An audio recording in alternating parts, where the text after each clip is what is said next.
All right, in Genesis, continuing what we've done before, we see that on the seventh day in Genesis 2, on the third verse, God blessed the seventh day and sanctified it because he had rested from all his work which God had created and made.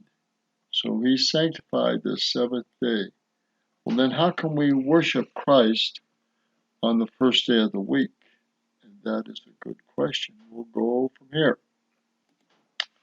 All right, going to the Sabbath day and gospel principles here. We can see that we worship on the first day of the week, but how do we get there? Remember the Sabbath day and to keep it holy, Exodus 28, and that is the seventh day of the week. But we also need to see Doctrine and Covenants 68:29. And that is up here.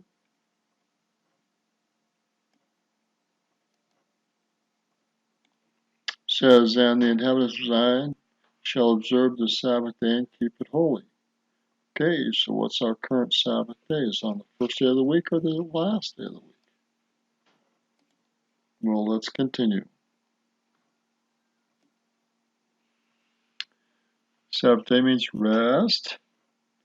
For the resurrection of Jesus Christ, the Sabbath day was commemorated or worshipped on the seventh day.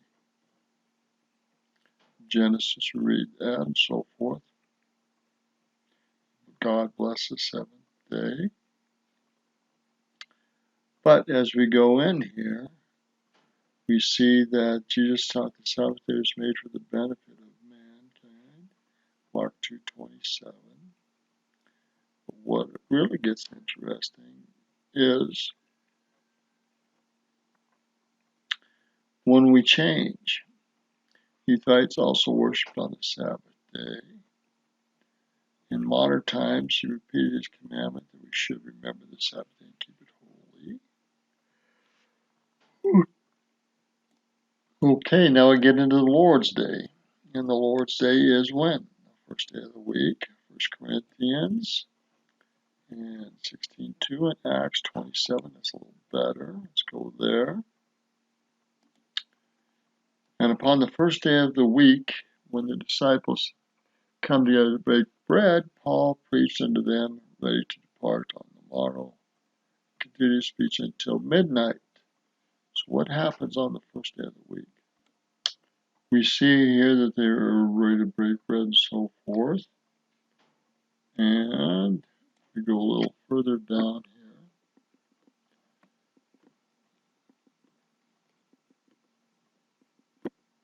Pentecost and so forth. Gospel, Spirit, grace, and so forth. Not really getting where we need to go. So let's go back to another verse. In Mark 16, we get into the resurrection of the Lord. Mary Magdalene stole the thing, rolled away, and then the second verse says, in the morning of the first day of the week, came into the sepulchre at the rising of the sun. And they rolled the stone away, and of course, Christ was not there. White garments, the angels were there. 5. And said unto them, be not frightened, ye seek Jesus of Nazareth. He is risen, he is not here. Where we laid him, she asked. And went out quickly and fled to the sepulchre, and for they trembled and were amazed, neither said anything to any man, for they were afraid.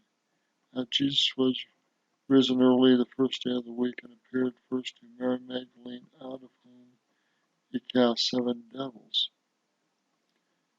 And when they heard that he was alive, they had not seen or believed yet.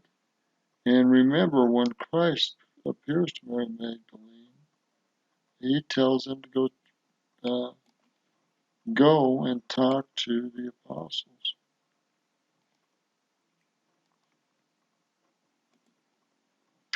Here in John, the 20th chapter, is a very important verse because the first verse says, first day of the week, came Mary Magdalene early, and she had darkness sepulchre, seeking a stone away, and so forth. So it was dark when she first started this, but it became light in the morning and the day. She found the linen clothes and so forth, and all folded up and so forth, and napkin and so forth. And for yet knew not the scripture, he must rise again from the dead. He looked at the scepter and the two angels in white and so forth. And Mary's wondering and weeping, where have you laid him? And they turned back and saw Jesus standing and knew not it was Jesus. Jesus said unto her, Woman, why weepest thou? Supposing him to be God, or said to him, If thou have borne him hence, so forth. Jesus said unto Mary, as Mary Magdalene, she turned herself and said unto him, Rabboni, which means say, Master. And Jesus says, Touch me not, for I am not yet ascended to my Father, but go to my brethren and say unto them, I am ascended unto the Father and your Father, and to my God and your God. And so Mary went and told the disciples and apostles about this. And if we go in there and look at another verse, they actually, on this first day, Christ appears to them in a meeting. In Luke 24, we see that the 11 have gathered together, and Christ appears to Simon, Peter, and he told that they what things had done in the way and how they had known of them in breaking bread. And Jesus stood in the midst of them, and they were scared. He says, Peace be unto you. And again, they were scared and they're troubled. He said, Why do these thoughts arise in your heart? He says, Handle me and see. The spirit has not flesh and bones, you see me have. So in this verse, he actually lets him touch him, and he is resurrected and has a resurrected body. But that was not so with Mary Magdalene, who saw him first. Thus he spoke and showed his hands and his feet, and they wondered. And he said, Have ye any meat? And they gave him a piece of boiled fish and honeycomb. And he took it and ate before them. And then he started teaching them so they could have some understanding. And this was on the first day of the week, I believe, also, or shortly thereafter.